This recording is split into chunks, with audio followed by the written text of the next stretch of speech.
"Don't call me right now. I'm in a meeting." My father's voice came through sharp, impatient, like I was interrupting something important, something that couldn't wait. I stood there for a second, phone still pressed to my ear, listening to the empty line after he hung up. Then I lowered it slowly, my fingers tightening just enough to feel the edge of the case against my palm. Because 10 feet in front of me, beneath the soft gold light of the hotel lobby, I was watching him walk in, with his hand resting on another woman's back. Not awkward, not hesitant, familiar. And suddenly the lie didn't need explaining anymore. The lobby of the Marriott in Scottsdale was the kind of place designed to make everything feel calm, expensive, controlled. Polished marble floors, tall glass windows that pulled the late afternoon sun inside and softened it into something almost forgiving. There was a quiet hum, rolling suitcases, low voices, the distant chime of the elevator. None of it touched me. I stood near a column, half-shadowed, my uniform jacket folded over my arm instead of on my shoulders. I'd changed before coming in civilian clothes, neutral, forgettable. Habit. In the military, you learn quickly when to be seen, and when not to be. My mother stood a few feet behind me. I didn't turn around, but I could feel her there, still, silent. We hadn't planned to speak. We didn't need to. My father approached the front desk with the same easy confidence I'd seen my entire life. Shoulders back, chin level, the kind of man people trusted without asking questions. He leaned slightly toward the receptionist, smiling in that familiar, practiced way, the one that used to make rooms open for him. The woman beside him laughed at something he said. It was a little too loud for the space, like she was trying to match his energy and overshot it. Younger than my mother, younger than him by at least 20 years. Her hand brushed his arm as she spoke. He didn't move away. That was the detail that settled it. Not the hotel, not the lie. The comfort. The way they moved around each other like this wasn't new. I exhaled slowly, steady, controlled. No rush of anger, no surge of disbelief. That part had already passed weeks ago, maybe longer. What I felt now was something else. Clarity. Behind me, I heard the faint shift of fabric. My mother adjusting her stance, maybe, or maybe just grounding herself the way I was. She had asked me to come with her, not to confront him, not to make a scene, just to see. "I don't need proof anymore," she had said that morning, her voice calm in a way that made me pay attention. "I just need to know if I'm done pretending." So we came. And now we knew. At the counter, my father handed over a credit card. I didn't need to see it closely to recognize it. We'd used that same card last Christmas. Same one my mother used for groceries, for birthdays, for the quiet, ordinary things that built a life. He didn't hesitate, didn't glance around, didn't check his surroundings. Why would he? In his version of reality, I was back on base. My mother was probably at home. And this was separate, contained, safe. The receptionist typed something into her computer, then smiled up at him. Checking in. "Yes," he said easily. "Reservation under Carter." Carter. The name landed differently in my chest than I expected. Not painful, just distant. Like something I used to belong to. I shifted my weight slightly, just enough to keep them in view without drawing attention. Years of training made the movement instinctive. Observe, assess, stay still. The woman Emily, I would later confirm, leaned closer to him as the receptionist spoke again. Her voice dropped softer now, like they were already stepping into a more private world. I didn't catch the words. I didn't need to. I pulled my phone from my bag and glanced at the call log. His name still sat at the top, less than a minute ago. "I'm in a meeting." I almost smiled, not because it was funny, but because it was so simple, so predictable. For years, my father had been the kind of man who explained everything. Detailed, precise. If he was late, there was a reason. If something didn't add up, he'd walk you through it until it did. Lately, it had changed. Short answers, delayed responses, conversations that ended just a little too quickly. At first, I told myself it was stress, work, age. Then I started noticing patterns. And once you see a pattern, you can't unsee it.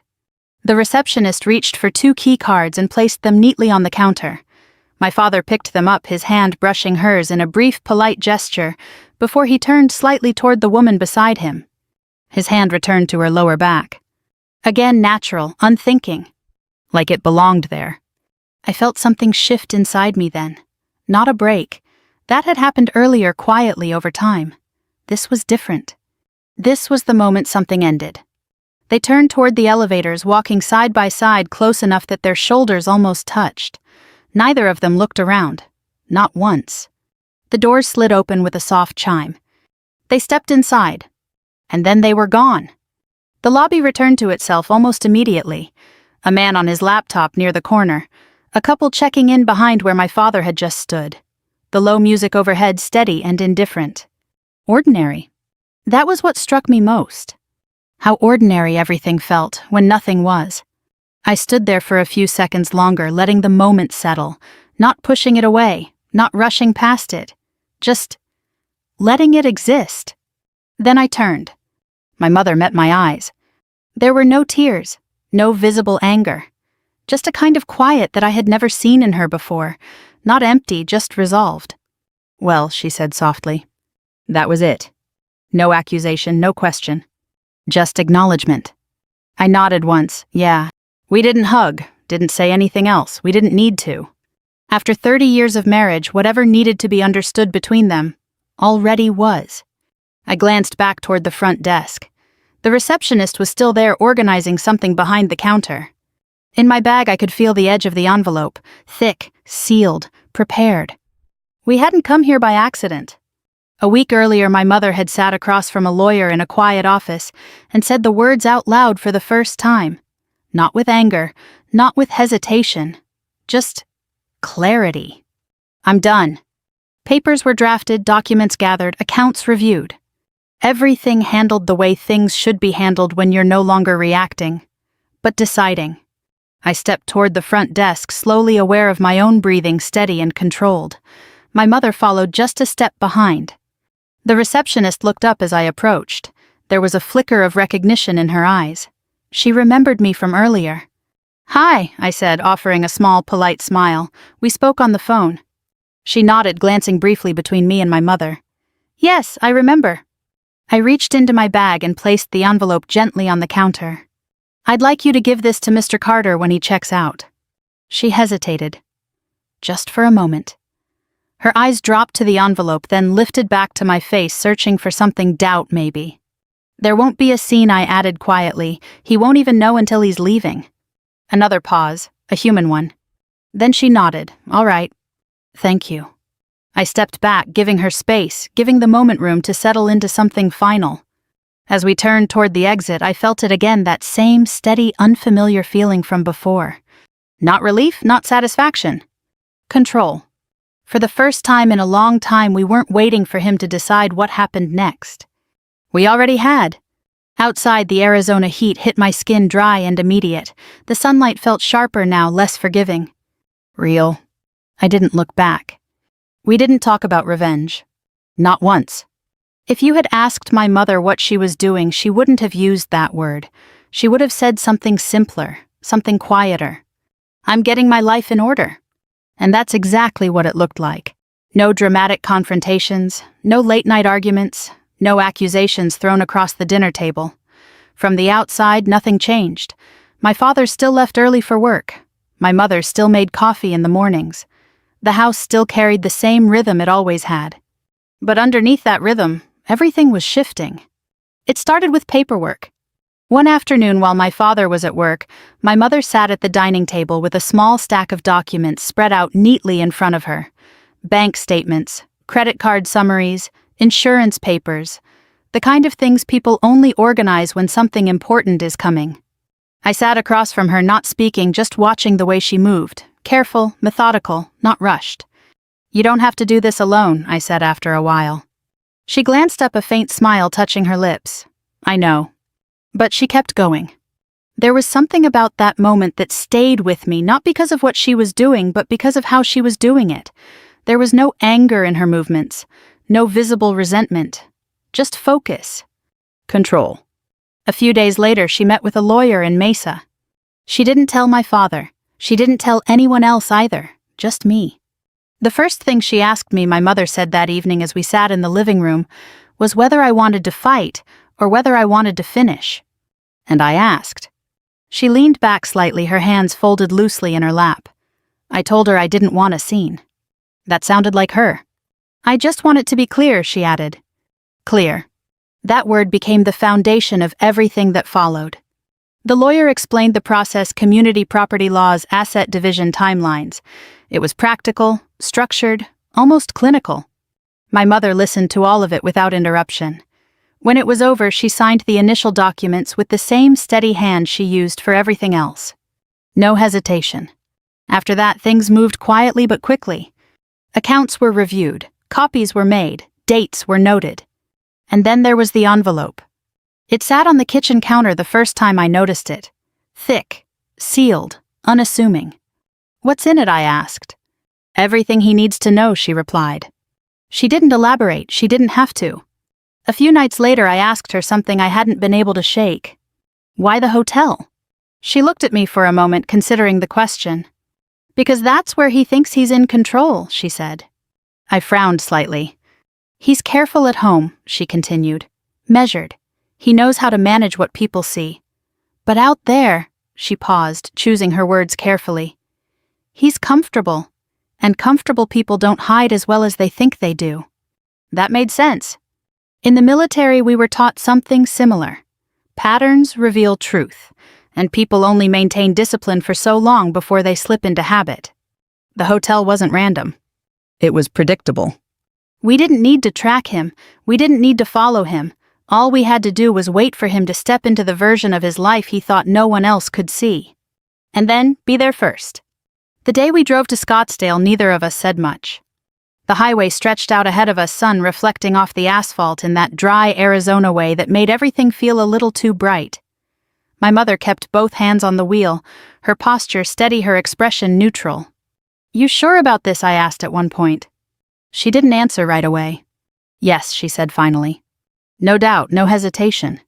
Just certainty. We arrived at the hotel earlier than he did. That was intentional. My mother had called ahead, spoken to the receptionist, explained just enough to make the request without turning it into something dramatic. I don't want a scene, she had said. That part was important. The receptionist had hesitated, of course. It wasn't a typical request, but there was something in my mother's tone, calm, composed, unwavering, that made people listen. We'll do what we can, the woman had replied. That was all we needed. We waited in the lobby after that. Not hiding exactly, just present. Watching. Time passed in a way that felt both slow and precise. The kind of waiting where every detail becomes sharper. The sound of footsteps, the hum of conversation, the subtle shift of light across the floor. When he finally walked in, it wasn't a surprise. It was confirmation. Everything after that moved exactly as planned. We didn't approach him, we didn't interrupt, we didn't make ourselves known. We let him check in. We let him believe his version of reality was intact. Because the plan was never to confront him in that moment. It was to let him carry the truth with him. To place it in his hands when he thought he was leaving untouched.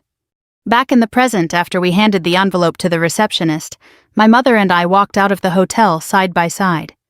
Neither of us spoke until we reached the car. She unlocked it, then paused with her hand on the door. For a long time, she said quietly, I thought I was waiting for him to choose. I leaned against the passenger side listening. To choose us, to choose this life. She shook her head slightly, but he already did. There was no bitterness in her voice. Just understanding. I just didn't want to admit it. I nodded once. That's the hardest part, I said. She looked at me, a small, almost tired smile forming. Not anymore. We got into the car after that, the air inside still warm from the sun. As she started the engine, I glanced back once, just once, toward the entrance of the hotel. People moved in and out like nothing had changed. Because for them, nothing had. But for us, everything had already shifted. We weren't reacting anymore. We weren't guessing. We weren't waiting. We had seen the truth. We had prepared for it. And now, we were simply letting it unfold. When he checked out later that evening, the lobby looked exactly the same. Same soft lighting, same quiet music, same polite rhythm of people moving in and out of a place that never really changed. The difference was him. I didn't see it happen. Not directly, But I could picture it clearly enough the moment the receptionist slid the envelope across the counter with a neutral smile, the way he would have taken it without thinking, assuming it was a receipt or a copy of something routine. And then, the pause. The slight shift in his posture as he realized the weight of it wasn't paper thin. The hesitation before opening it. And then the stillness that follows when something you didn't expect suddenly makes perfect sense.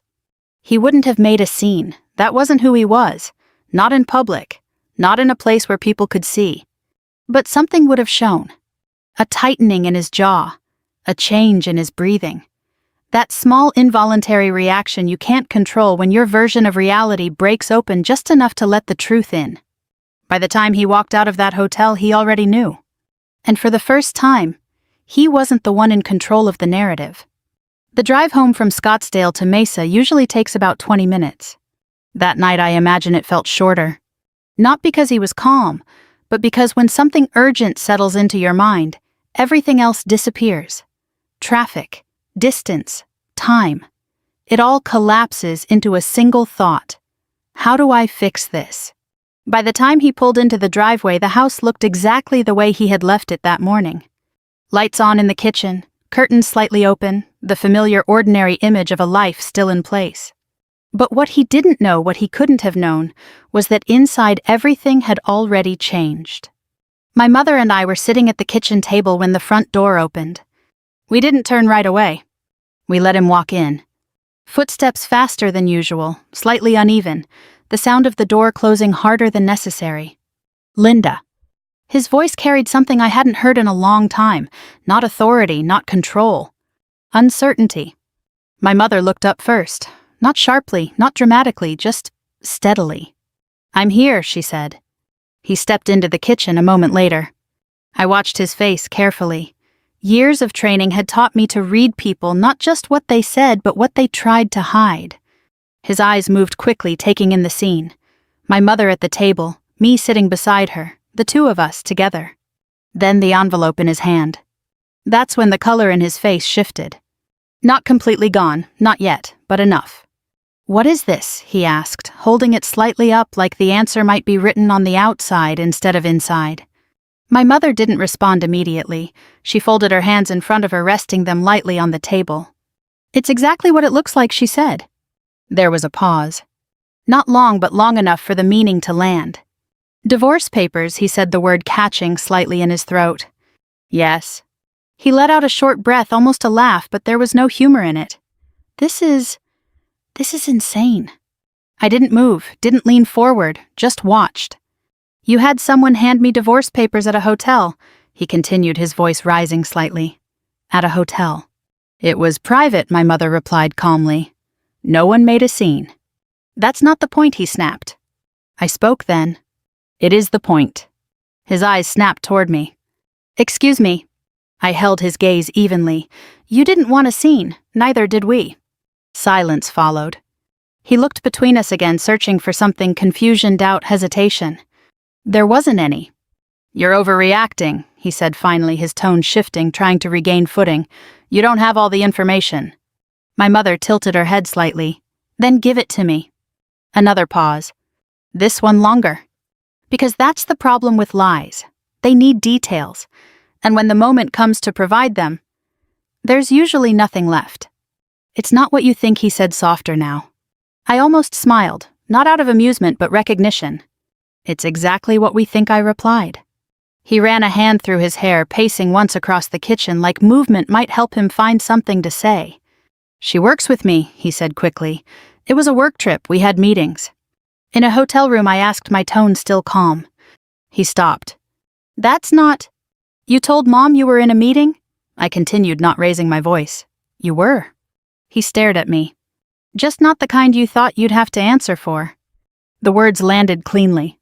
No anger, no accusation. Just truth. He exhaled sharply, his shoulders dropping a fraction. Not enough for most people to notice. But I did. "I didn't want to hurt you," he said, finally, his voice quieter now. My mother nodded once. "I believe that," she said. For a second, something like hope flickered across his face. "But you did," she added. And just like that, it was gone. We sat there in the quiet for a moment. the weight of everything settling into the space between us. He looked down at the envelope again, then back at my mother. "You're really doing this?" "Yes." "Over one mistake." That word one hung in the air. My mother glanced at me briefly, then back at him. "This didn't start at that hotel," she said. "That was just where it ended." He didn't respond. Didn't argue. Because deep down, he knew she was right. His gaze shifted around the kitchen like he was seeing it for the first time. The table, the counter, the small details of a life he had assumed would still be there no matter what he did. "What happens now?" he asked. It was the first honest question he had asked since walking in. My mother answered simply, "We move forward." "With lawyers?" "Yes." "And that's it," he pressed. "You just walk away from 32 years. She looked down at her hands for a moment, then back up at him. "I walked away from it a while ago," she said quietly. That was the moment his composure broke. Not loudly, not dramatically. Just visibly. The realization that this wasn't a reaction. It was a decision. I stood then, pushing my chair back slowly. He turned toward me, his expression shifting again, uncertain, searching. "You knew about this?" he asked. "Yes." "And you didn't say anything?" I met his eyes steady. "I was waiting for you to tell the truth." He looked away first. That told me everything I needed to know. I picked up my bag from the counter. "Where are you going?" he asked. "To stay with Carol for a few days," my mother replied before I could answer. He nodded slowly, like he had expected that, or maybe like he was trying to catch up to a reality that had already moved past him. I paused near the doorway, then spoke one last time. "You said you were in a meeting," I said. He didn't respond. "You were," I continued. "You just didn't realize what was being decided." And then I walked out. No shouting, no slammed doors, just the quiet sound of something ending, exactly the way it had been breaking all along. 8 months later, the mornings felt different. Not better in the way people expect, not brighter, not easier, but clearer. The kind of clear that comes when something stops pressing against you from the inside. My mother moved into a smaller place on the east side of Mesa. 2 bedrooms, 1 bath, a small patio that caught the morning sun just right. It wasn't the house I grew up in. It didn't have the same echoes, the same worn-in corners, the same history layered into every room. But it was quiet. And it was hers. The divorce itself wasn't dramatic. Arizona doesn't allow for much drama in that regard. Community property. Everything split down the middle, paperwork processed with a kind of efficiency that doesn't leave much room for emotion. There were meetings, signatures, conversations that stayed polite on the surface and avoided anything too personal underneath. My father didn't fight it, not the way I thought he might. Maybe he knew there wasn't much left to argue, or maybe for the first time in a long time he understood that control wasn't something he could reclaim by talking his way through it. We saw him a few times during the process. Short interactions, practical, focused on logistics. He looked different. Not physically, not in any obvious way, but there was something missing from the way he carried himself. That quiet certainty he used to have, the sense that he knew exactly how things would unfold. That was gone. In its place was something less defined. Hesitation, maybe, or awareness. One afternoon near the end of everything, we sat across from him in a conference room, neutral space, beige walls, a long table dividing the room into clean halves. He looked at my mother for a long moment before speaking. "I never thought it would end like this," he said. She nodded. Neither did I. That was it. No blame, no raised voices. Just 2 people acknowledging something that had already been over long before either of them said it out loud. After the divorce was finalized, my mother took a few weeks to settle into her new place. At first the silence felt unfamiliar, not heavy, just different. She had spent so many years adjusting to someone else's presence that being alone again felt like learning a new rhythm. Simple things took getting used to. Cooking, for one. Waking up in a bed that didn't shift beside her. Leaving the television off because there was no one else in the room to fill the space. But slowly those things changed. They stopped feeling empty. They started feeling peaceful. She picked up part-time work at a dental office nearby. Nothing demanding. Just enough to create structure, to interact with people, to remind herself that her life extended beyond the roles she had carried for so long. The first day she went back, she called me afterward. "I forgot what it feels like," she said. "What?" To just be somewhere without thinking about anyone else. There was a lightness in her voice I hadn't heard in years. I returned to base not long after that. My work resumed its usual pace: early mornings, structured days, the kind of environment where clarity isn't optional. In the military, you don't get to ignore what's in front of you. You assess it, you respond to it, and you move forward. That's what this felt like. Not a victory, not a loss. Just forward. Sometimes late at night, when everything settled and the noise of the day faded, I thought about that moment in the hotel lobby. The way he had walked in, the way he had smiled, the ease in his movements, like he was stepping into a life he believed was separate from the one he had built. For a long time I tried to understand it. Not to excuse it, just to place it somewhere that made sense. But eventually I stopped trying. Because not everything needs to be understood in order to be accepted. And acceptance doesn't mean approval. It just means you stop waiting for something to change. My mother still calls me every few days. Sometimes we talk about practical things, appointments, work, the small details that fill a life. Sometimes we don't talk about anything at all. We just stay on the line, sharing the quiet in a way that feels enough. Once a few weeks ago, she asked me something that stayed with me. Do you think we were too calm about it? I considered the question. No, I said finally, I think we were clear. She was quiet for a moment. Yeah, she said softly, I think so too. Clarity doesn't always look like strength. It doesn't always come with loud decisions or visible change. Sometimes it looks like silence, like restraint, like choosing not to react in the ways people expect. But that doesn't make it weak. If anything, it makes it final. These days, her mornings start the same way. Coffee on the patio, the sun coming up over the rooftops, a small table just big enough for a mug and a book. Out of habit, she told me once, she still pours 2 cups sometimes. She'll stand there for a second looking at both of them. Then she'll smile a little, pour one back into the pot and sit down. Because I only need one now, she said. There was no sadness in it. Just truth. As for my father, we don't talk much, not out of anger, not out of punishment, just distance. Some things don't end with a single moment.